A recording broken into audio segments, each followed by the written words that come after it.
Good morning, everyone. Welcome to Peaceful Igbo Academy. Onye unu na-anụ olu ya bụ Odoziakụ Chidi John Mbagwu. Abụ m onye ndu unu n'ọgbakọ a. Ọgbakọ a bụ ebe anyị na-amụ ka esi asụ Igbo. Maka dịka m kwuru na mbụ, ọtụtụ n'ụmụ anyị amaghị ka esi asụ asụsụ Igbo. Ihe a bụ ihe jọrọ njọ. Na ụmụ anyị amaghịzi ebe ha siri bịa, ha amaghị asụsụ ha. Anyị mepere ọgbakọ a ka ọ ga-abụ anyị nwa asụcha Igbo, ụmụ anyị a na-asụ, ụmụ anyị sụcha, ụmụ anyị asụba. Ya mere eji wee mepee ọgbakọ a. Ụbọchị taa anyị ga-eleba anya na ekele ndị Igbo, Igbo Greetings, how Igbo people greet.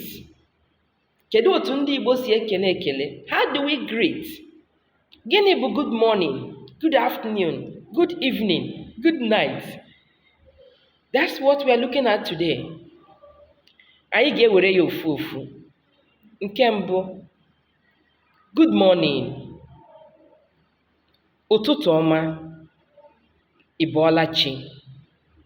Ndị Igbo na-ekele ụtụtụ ọma, ụtụtụ ọma, ụtụtụ ọma, ụtụtụ ọma. Ị bọọla chi, ị bọọla chi. Ị tetala ụra, ị tetala ụra. Have you woken up? Ị pụtala ụra.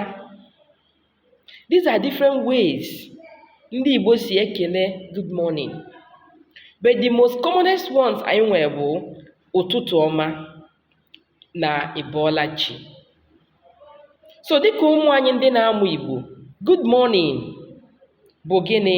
Ụtụtụ ọma, ị bọọla chi. You can say ụtụtụ ọma, it's acceptable. You can say ị bọọla chi. Ka anyị kwugharịa ya ọzọ.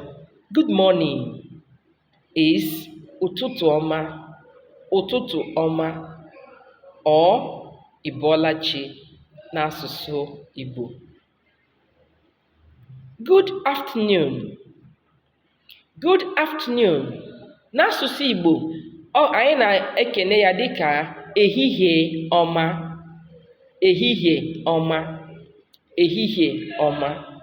Good afternoon is ehihie ọma in Igbo.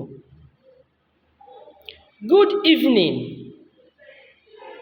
Ọ bụrụ na abịa n'asụsụ Igbo, most times we don't greet good evening in Igbo. But that does not mean that we don't have good evening in Igbo.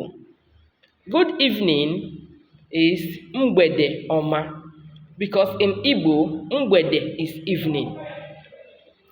Mgbede ọma is good evening. Good night, abalị ọma. Abalị ọma to good night. Then when you want to go to bed, that you are going to bed, you are not coming out again. You want to say good night mom, good night dad, good night everybody. Kedu ka ndị Igbo si ekwu ya? Kachifo, kachifo, kachibọ, kachifo, kachibọ. So you can say kachifo, that's good night when you're going to bed. You can equally say kachibọ.